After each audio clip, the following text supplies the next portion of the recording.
हाँ बेटा, तो आज हमें पढ़ना था एक नई डिवाइस जो गैल्वेनोमीटर पे बेस्ड होती है, विच इज़ कॉल्ड शंट। ठीक, अभी अगर बेटा हम शंट की बात करते हैं तो ये शंट टर्म होती क्या है समझे। मान लीजिए कि मेरे पास कोई गैल्वेनोमीटर है, दिस इज अ गैल्वेनोमीटर जिसका रेंज जो है, मतलब ये कितना मैक्सिमम करंट को डिटेक्ट कर सकता है। तो मान लीजिए कि ये 10 माइक्रो एम्पियर की करंट को डिटेक्ट कर पाता है। ठीक, अब 10 माइक्रो एम्पियर से ज़्यादा करंट इसमें जा नहीं पाएगा, अगर जाएगा तो डिफ्लेक्शन बार बार जो होगा एंड तक पहुंच जाएगा और इसके डैमेज होने की कंडीशन हो जाएगी। ठीक है, डैमेज हो सकता है। मान लीजिए कि गलती से मैंने इसमें 1 एम्पियर करंट जो है वो फ्लो करवा दिया। अब जब 1 एम्पियर करंट फ्लो कर, then 1 ampere is very much larger than as compare to 10 micro ampere. तो होगा क्या, मेरा जो गैल्वेनोमीटर होगा वो पॉइंटर जो टूट जाएगा, जो कॉइल होगी वो जल जाएगी, डैमेज हो जाएगी। तो यहाँ पर कॉइल के डैमेज होने की संभावना सबसे ज़्यादा होती है अगर मैं डायरेक्टली इसको यूज़ करता हूँ। ठीक है, to determine the amount of current और टू डिटेक्ट द करंट। तो हम क्या करते हैं, जनरली इसके साथ पैरेलल में एक स्मॉल अमाउंट के रेजिस्टेंस को कनेक्ट कर देते हैं। क्या करते हैं हम, इसके पैरेलल में एक स्मॉल अमाउंट के रेजिस्टेंस को इस तरह से कनेक्ट कर देते हैं। This small resistance is called shunt. अब शंट के होने से होता क्या है बेटा, मान लीजिए कि करंट इधर फ्लो हुआ, करंट के फ्लो होने से जब ये करंट यहाँ जाएगा, इसको दो रास्ते मिलेंगे, इन दोनों रास्तों में करंट डिवाइड होगा। हमें पता है कि करंट वहाँ मैक्सिमम फ्लो होता है जहाँ पर रेजिस्टेंस कम है। Since resistance of shunt is very small, so maximum current will come through the shunt. ठीक है, इस तरह से हम शंट का यूज करते हैं गैल्वेनोमीटर की कॉइल को डैमेज होने से बचाने के लिए। तो shunt is a wire of very small resistance and it is used to and is connected parallel to the coil of galvanometer so we can protect it from damage. ठीक है, ये तो इसका वर्किंग हो गया और क्या हो गया हमने समझ लिया। अब मान लीजिए कि मुझे कैलकुलेट करना होता है कि कितना करंट शंट में फ्लो हो रहा है, कितना करंट गैल्वेनोमीटर में फ्लो हो रहा है, कितना टोटल करंट फ्लो हो रहा है, शंट का रेजिस्टेंस कितना होना चाहिए। इन सारी चीज़ों को कैलकुलेट करने के लिए हम यहाँ पर एक डेरिवेशन करते हैं। तो मान लीजिए गैल्वेनोमीटर में फ्लो होने वाला करंट IG और शंट में फ्लो होने वाला करंट IS है। करेक्ट, ये दोनों कैसे कनेक्टेड है बेटा, पैरेलल कनेक्टेड है। और पैरेलल कनेक्शन में हमें पता है क्या इक्वल होता है, पोटेंशियल डिफरेंस। तो अगर मैं यहाँ पर जंक्शन लॉ अप्लाई करता हूँ तो जंक्शन लॉ के according I is equal to IG plus IS। Correct, ये मेरे पास क्या हो गया बेटा, जंक्शन लॉ हो गया।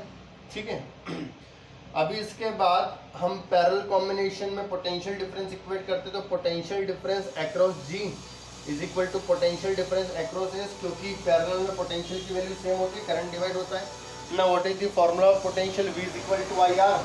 G के अक्रॉस I कितना है, IG, और इसका रेजिस्टेंस मैंने G एज्यूम किया है, यहाँ पर IS और इसका रेजिस्टेंस S है। अगर मुझे सपोज करो कि क्या कैलकुलेट करना है, IG कैलकुलेट करना है, तो यहाँ से मैं IS को रिप्लेस कर सकता हूँ। IS की वैल्यू क्या आ जाएगी, IS is equal to I minus IG, then IG into G is equal to I minus IG into S। ये हो जाएगा IG into G plus IG into S is equal to IS। तो IG की वैल्यू कितनी हो जाएगी बेटा, IS divide by G plus S। This is the value of IG।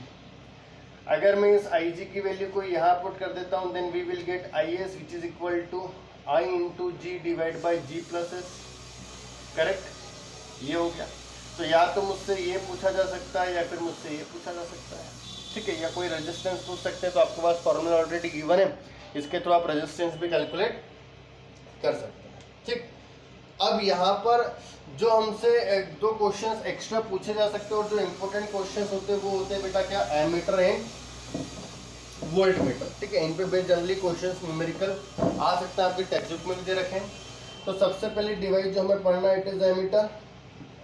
ये क्या होता है, तो सबसे पहला पॉइंट अगर हम एमीटर की बात करते हैं तो बेटा एमीटर एक ऐसा डिवाइस होता है जिसके थ्रू हम क्या करते हैं, किसी भी सर्किट में फ्लो होने वाले करंट का अमाउंट कैलकुलेट करते हैं। It is a device used to calculate the amount of current flowing through a conductor flowing through a circuit. किसी भी सर्किट में फ्लो होने वाले करंट को अगर मुझे मेजर करना है तो मेजर करने के लिए जो हम डिवाइस यूज करते हैं, this device is called ammeter. ठीक है, तो it is used to measure the current. used to measure the current in circuit. अगर मुझे सर्किट में करंट को मेजर करना होता है तो मैं एमीटर यूज करता हूँ। सेकंड पॉइंट क्या हो सकता है बेटा, अगर मुझे किसी भी गैल्वेनोमीटर को एमीटर में कन्वर्ट करना होता है तो हम क्या करते हैं, गैल्वेनोमीटर की कॉइल के साथ एक स्मॉल रेजिस्टेंस जिसको हम शंट बोलते हैं पैरेलल कनेक्ट करते हैं। ऐसा क्यों?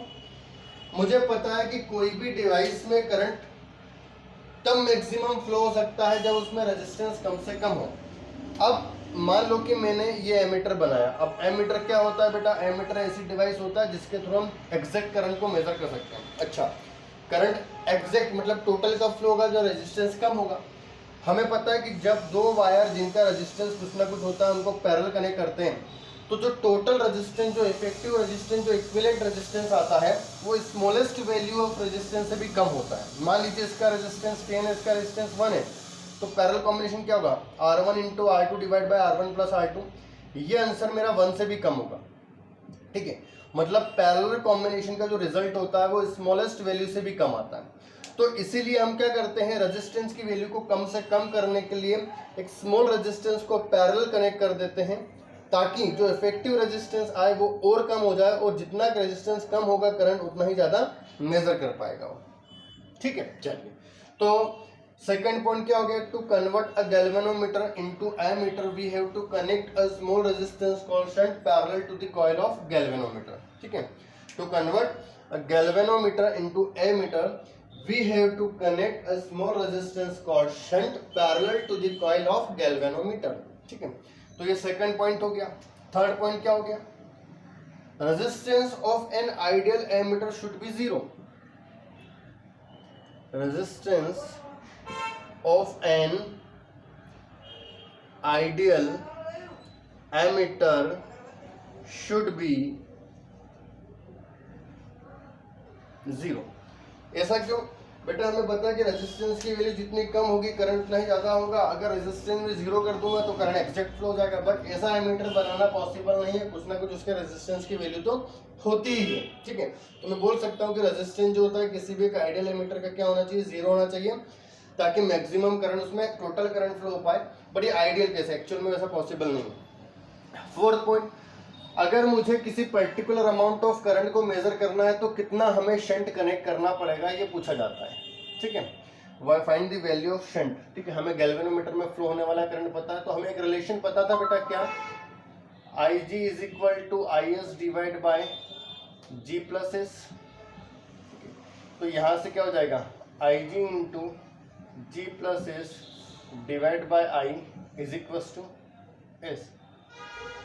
ये क्या हो जाएगा बेटा, वैल्यू ऑफ शंट। इतना शंट हमें कनेक्ट करना होगा किसी पर्टिकुलर अमाउंट ऑफ करंट को मेजर करने के लिए। ठीक है, तो ये क्या हो गया बेटा, हमारे पास एमीटर हो गया। किस तरह से हम एमीटर को यूज करते हैं, ठीक है, करंट को डिटेक्ट करने के लिए, और किस तरह से हम किसी गैल्वेनोमीटर को एमीटर में कन्वर्ट कर सकते हैं। तो ये चारों जो पॉइंट्स है बहुत इंपॉर्टेंट पॉइंट्स है, आपको याद होना चाहिए। First point, ammeter use to measure the amount of current in the circuit. Second point, to convert a galvanometer into ammeter we have to connect a small resistance called shunt parallel to the coil of galvanometer. Resistance of an ideal ammeter should be zero. And fourth one is resistance of shunt to measure the current I in the circuit is IG equals to IS equals to IG G plus S divided by I.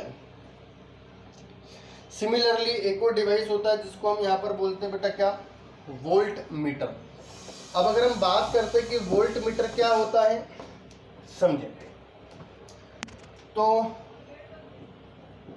Volt meter एक ऐसी device होती है जिसके through हम circuit में किन्हीं भी दो टर्मिनल्स के बीच में पोटेंशियल डिफरेंस को मेजर करते हैं। ठीक है, तो ये क्या हो गया, it is a device used to measure potential difference across two terminals of circuit। Circuit के किन्हीं भी दो टर्मिनल्स के बीच में हम क्या यूज करते, मेजर करते हैं पोटेंशियल डिफरेंस। सेकंड पॉइंट, अगर बेटा मुझे किसी भी गैल्वेनोमीटर से क्या बनाना है, वोल्ट मीटर बनाना है, तो हमें क्या करना होगा, हमें एक हाई रेजिस्टेंस को, वेरी हाई रेजिस्टेंस को सीरीज में कनेक्ट करना होता है। सबसे पहली बात, सीरीज में क्यों, सीरीज में रेजिस्टेंस बढ़ जाता है। दूसरी बात हाई क्यों, क्योंकि अगर मुझे पोटेंशियल ड्रॉप मेजर करना है तो पोटेंशियल ड्रॉप तभी ज़्यादा होगा, एग्जैक्ट मेजर होगा, जब रेजिस्टेंस की वैल्यू क्या हो जाएगी बेटा, मैक्सिमम हो जाएगी। ठीक है, तो हम चाहते हैं कि रेजिस्टेंस की वैल्यू बढ़ जाए। रेजिस्टेंस की वैल्यू जितना ज़्यादा बढ़ेगी वोल्ट मीटर में, जैसे फॉर एग्जांपल मान लो कि मुझे इसके अक्रॉस पोटेंशियल डिफरेंस मेजर करना है, प्राइम के अक्रॉस। ठीक है, तो हमने क्या किया, यहाँ पर एक वोल्ट मीटर लगा दिया। अब यहाँ पर सपोज करो करंट आई फ्लो हुआ। अब ये करंट मैक्सिमम कब होगा बेटा, करंट मैक्सिमम तभी हो सकता है, इसमें करंट पोटेंशियल डिफरेंस एक्चुअल में क्या होना चाहिए था, आई इंटू आर डिश। बट जब ये करंट यहाँ जाएगा दो पार्ट में ब्रेक हो जाएगा। जब ब्रेक होगा तो क्या यहाँ से पूरा आई फ्लो हो पाएगा, नहीं फ्लो पाएगा। अगर पूरा आई फ्लो नहीं हो पा रहा है तो एक्चुअल पोटेंशियल डिफरेंस मेजर होने वाला नहीं है। अब हमें कुछ वैल्यू कम मिलेगी, बट मैं चाहता हूँ एक्चुअल मिले। एक्चुअल कब मिलेगी बेटा, जब यहाँ पर करंट का वैल्यू बढ़ता जाए। बढ़ेगा कब, जब यहाँ पर रेजिस्टेंस बढ़ता जाएगा। रेजिस्टेंस बढ़ेगा तो करंट कम इधर फ्लो होगा, इधर ज़्यादा फ्लो होगा। तो हम क्या करते हैं बेटा, यहाँ पर रेजिस्टेंस की वैल्यू वोल्ट मीटर में बढ़ाते हैं। और रेजिस्टेंस की वैल्यू कब बढ़ती है, जब हम सीरीज में कनेक्ट करते हैं हाई रेजिस्टेंस को। इसलिए बोला जाता है कि किसी भी गैल्वेनोमीटर को वोल्ट मीटर में कन्वर्ट करने के लिए very high resistance connected in series with the coil of galvanometer. ठीक है, third point, resistance of an ideal volt meter should be infinite. होता भी है, अगर इनफाइनाइट होगा तभी तो कोई भी करंट वहां नहीं जाएगा। पूरा का पूरा जो करंट होगा कहाँ से फ्लो होगा बेटा, वोल्ट मीटर में, सॉरी हमारा रेजिस्टेंस में, तो एग्जैक्ट वैल्यू मिलेगी। बट ये आइडियल कैसे पॉसिबल नहीं है क्या, resistance of an ideal volt meter should be infinite. ना फोर्थ वन, लास्ट, मुझे रेजिस्टेंस मेजर करना है कितना होना है। तो यहाँ पर आई जी फ्लो हुआ, ये टोटल पोटेंशियल डिफरेंस कितना होगा, V। तो V इज इक्वल टू किसके होगा, I G into G plus I G into R. मुझे R मेजर करना है तो V minus I G into G divide by I G, this is the value of R। इतना resistance connect करना होगा हमें इतने वोल्टेज को मेजर करने, करेक्ट। चलिए, तो ये चैप्टर आपका जो है यहाँ पर फिनिश होता है। ठीक है, नेक्स्ट क्लास में हम क्या करेंगे, इसके न्यूमेरिकल्स। ठीक है, ओके।